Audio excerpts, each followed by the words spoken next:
I'm just curious. So what is one of the strategies where someone's in one of these really difficult situations and they're struggling with the sadness and the grief and the depression, in finding joy? How is one of the ways that you might talk to somebody about being able to find joy despite being stuck in that kind of cycle?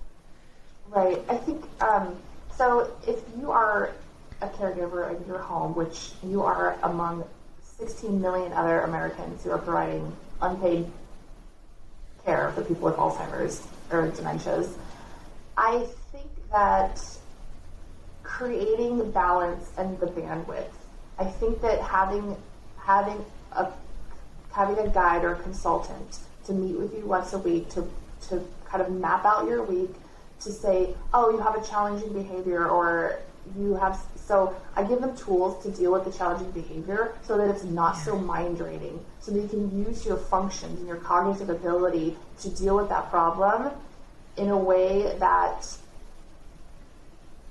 comes from my knowledge as a dementia consultant. So that challenge becomes less demanding. I feel like, when you get really stressed out in a situation, your cortisol levels rise and you just are completely stressed out and you don't really have capacity to make a really good decision. And so I think by giving them tools to communicate better with their loved one, they can say, that was so much easier than it used to be. Oh my gosh, I can take a deep breath. My parent is, doing this, and it's not such challenging behavior. It doesn't cause so much friction that they don't become aggressive. They don't become, as confused. And then that gives them the capacity to do something else, whether that be, take a walk or read a book or sit quietly for a few minutes. And it's those small things that really add up to boosting your mental stamina and your health.